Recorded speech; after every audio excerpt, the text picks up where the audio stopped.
yang sekarang ini kita ni dijadi bahan ketawa oleh jiran kita, Indonesia. Indonesia yang dulu kita pandang remeh, kita pandang rendah, ya, sebagai negara pembekal buruh kasar, pembantu rumah, ya, masyarakat yang kurang maju, kitalah yang paling maju di kalangan rumpun Melayu dan sebagainya. Tetapi sekarang ini kita malu, ya, kita malu. Gojek hanya untuk orang miskin seperti di Jakarta, di Thailand, di India, di Cambodia, Gojek boleh pergi.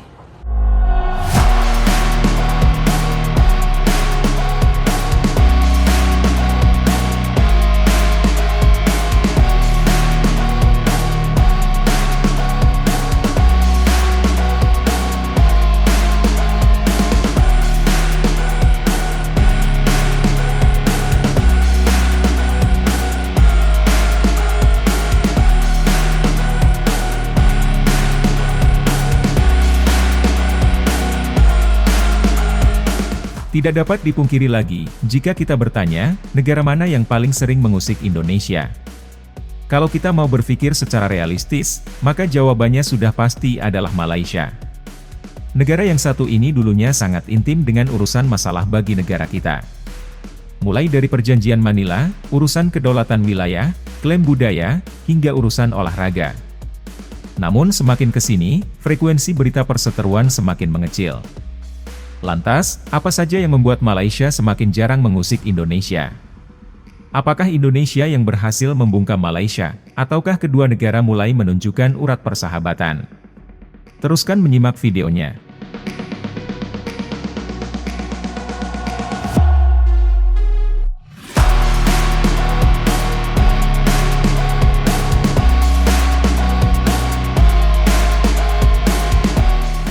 Yang pertama adalah tentu saja kemajuan negara kita. Apabila negara kita dalam kondisi terbelakang, tentu mudah sekali negara-negara tetangga mengusik negara kita, khususnya Malaysia. Mereka kerap menghina dan membuli dari pencapaian negara kita, yang dulu masih dalam tahap memprihatinkan. Namun belakangan, negara kita melalui Presiden Jokowi, telah berhasil melebihi percepatan pembangunan di berbagai bidang, berbanding dengan Malaysia. Mulai dari infrastruktur, ketahanan pangan, penanganan wabah, hingga hubungan internasional, semua nyaris dilahap Indonesia. Memberikan pengaruh yang signifikan terhadap hubungan masyarakat antar kedua negara. Yang dahulu dengan mudah merendahkan, kini mulai berpikir dua kali dalam memberikan statement negatif. Namun walaupun begitu, masih banyak orang Malaysia yang mengira Indonesia masih seperti dulu. Sementara Malaysia masih membanggakan kota Kuala Lumpur, yang menjadi satu-satunya wajah kemajuan di Malaysia, Indonesia secara mengejutkan banyak membangun kota-kota baru secara masif.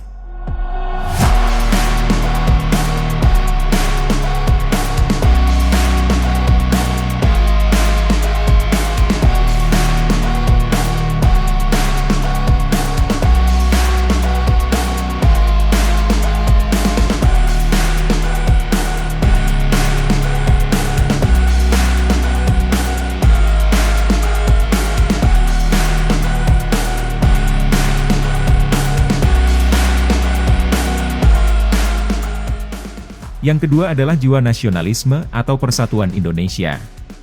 Ya, jiwa nasionalisme yang semakin tumbuh subur di antara kemajuan negara yang dicapai, telah membentengi kekayaan kita dari gangguan negara-negara lain, termasuk klaim budaya. Indonesia sangat sensitif terhadap isu tersebut. Membuat rakyat secara serentak membela budayanya apabila ada klaim semacam itu. Namun terkadang kita juga berpikir, bahwa gangguan sedikit juga bisa mempererat persatuan kita.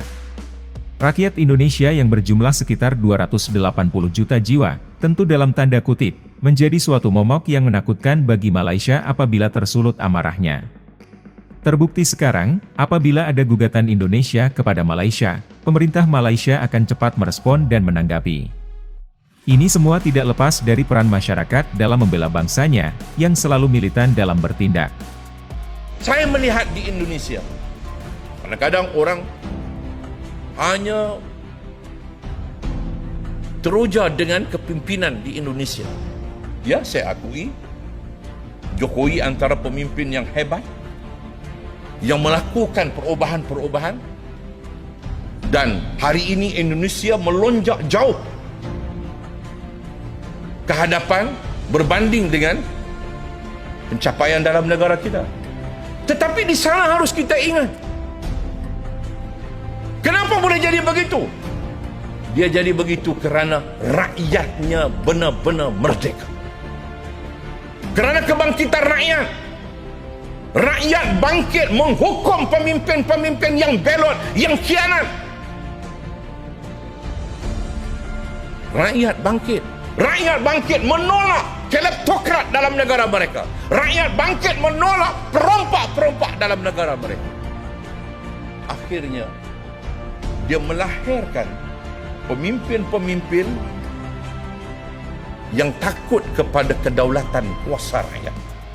Berbeda 180 derajat antara dulu dan sekarang, membuat negeri jiran tersebut harus berpikir ulang untuk mengganggu wilayah kedaulatan negara kita.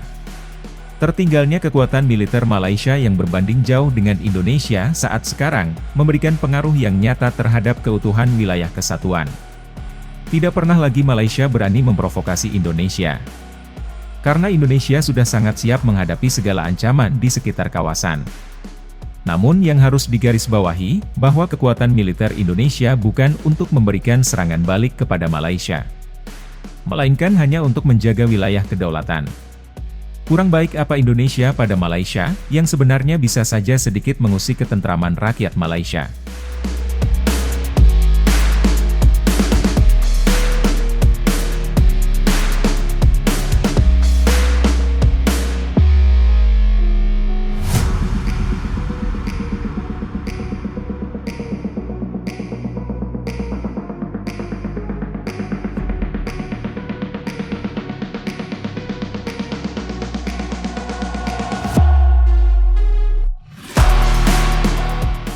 Yang ketiga adalah militer yang semakin mumpuni. Membuat Malaysia tidak segarang dulu dalam memprovokasi Indonesia. Masih ingat waktu kasus Ambalat mencuat ke permukaan, yaitu perselisihan wilayah kedaulatan antara Indonesia dan Malaysia. Waktu itu boleh dibilang militer Indonesia dalam keadaan yang tidak stabil. Persenjataan maupun mesin tempur yang dibeli dari Amerika, sedang mengalami masa-masa sulit embargo. Lantas saja ini dijadikan kesempatan bagi Malaysia untuk memprovokasi wilayah kedaulatan Indonesia. Dengan militer yang tercanggih di Asia Tenggara pada masanya, Malaysia berhasil membawa wilayah-wilayah yang disengketakannya ke Majelis Umum PBB. Hingga akhirnya Pulau Sipadan dan Ligitan beserta perairan di sekitarnya berhasil dicaplok Malaysia.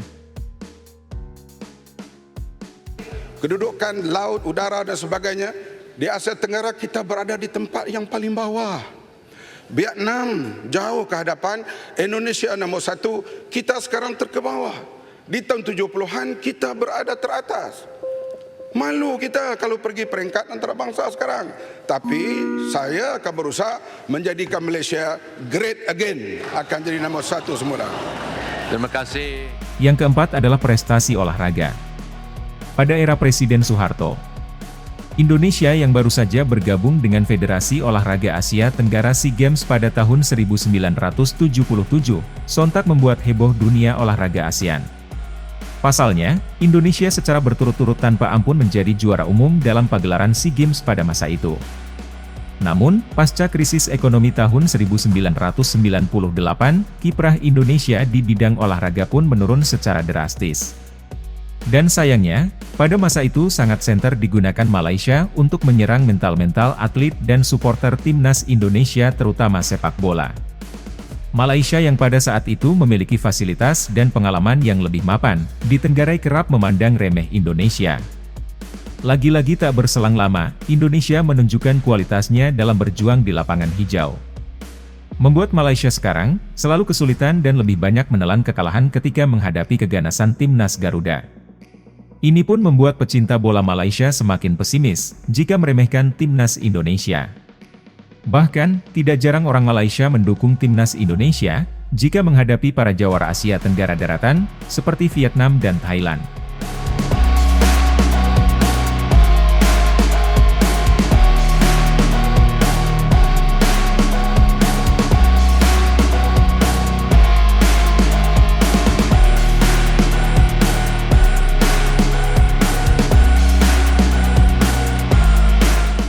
Yang kelima adalah mempertegas status tenaga kerja Indonesia. Bisa saja orang Malaysia mengutarakan tidak membutuhkan tenaga kerja dari Indonesia. Namun pada faktanya, tidak semudah itu dalam berucap. Duta Besar Indonesia untuk Malaysia Hermono beserta pejabat-pejabat yang berkepentingan pernah mengancam, jika Indonesia siap untuk memberhentikan pengiriman tenaga kerja Indonesia ke Malaysia. Dan tebak apa reaksinya? Ya, pemerintah Malaysia kembali memohon pada Indonesia untuk mengirimkan kembali tenaga kerjanya. Malaysia sejatinya belum siap apabila tanpa tenaga kerja dari Indonesia. Dan lebih jauh daripada itu, orang Indonesia di Malaysia sekarang tidak serta-merta hanya menjadi tenaga kerja buruh. Sudah banyak orang Indonesia yang berhasil menjalankan bisnis ataupun menempati jabatan para eksekutif di perusahaan besar Malaysia. Dan orang Indonesia yang hidup di Malaysia, sangat menghormati penduduk tempatan Melayu. Menyebabkan orang Malaysia seperti disuguhkan buah si malakama, apabila ingin merendahkan Indonesia. Jadi kalau misalkan Malaysia mau ngambil dari lain, ya silakan. Dari dulu juga boleh aja. Kenapa kok dari dulu nggak ngambil dari Bangladesh atau dari mana? Kenapa kok ngambil dari Indonesia? Jadi kita tahu lah ya. Ini saya udah katam, tenang-tenang aja ya. Tapi yang itu yang lebih penting ya. Jadi kita juga harus melihat dalam hubungan bilateral ini, jangan menganggap bahwa Indonesia lebih butuh Malaysia. Kita juga bisa mengklaim Malaysia juga butuh Indonesia ya. Jadi jangan menang-menangan lah seolah-olah Indonesia kalau nggak ada Malaysia mati gitu. Nggak ada itu, nggak ada cerita gitu-gitu ya. Kita tahu lah yang begini-gini. Yang keenam adalah penggemar karya Indonesia. Dalam menjalani kehidupan yang semakin dinamis dan modern, pemuda-pemudi kita telah berhasil menempatkan Indonesia pada jajaran negara-negara dengan karya yang paling banyak disukai di dunia. Untuk itu tidak jarang, apa yang sedang menjadi trending di negara kita, bisa sampai menjamur di negara-negara sekitar kawasan, termasuk Malaysia. Hal ini juga ditambah dengan bahasa yang sama-sama saling dimengerti satu sama lain. Membuat pandangan Malaysia pada Indonesia sedikit berubah. Yang dulunya hanya terhubung melalui server seputar adu urat saraf, kini mulai bisa melihat Indonesia sebagai negara yang unik dan menarik. Dengan begitu, tentu saja banyak dari rakyat Malaysia yang beralih mendukung Indonesia daripada mencari gara-gara yang tidak berujung. Apapun yang akan terjadi di kedepannya, kita juga tidak akan mengetahui. Tanggung jawab kita semua sebagai rakyat Indonesia, hanya memastikan agar negara kita selalu aman, tentram dan damai. Berjuang menjaga harga diri bangsa, serta turut menjadi pemain dalam percaturan global. Jika ada yang ditambahkan, silahkan teman-teman tulis di kolom komentar. Sekian dulu video dari kami, mohon bantu dengan subscribe, like dan komen, guna meningkatkan algoritma video. Sehingga menjangkau lebih banyak penonton, dalam penyampaian narasi bela negara. Terima kasih dan sampai jumpa di video menarik selanjutnya.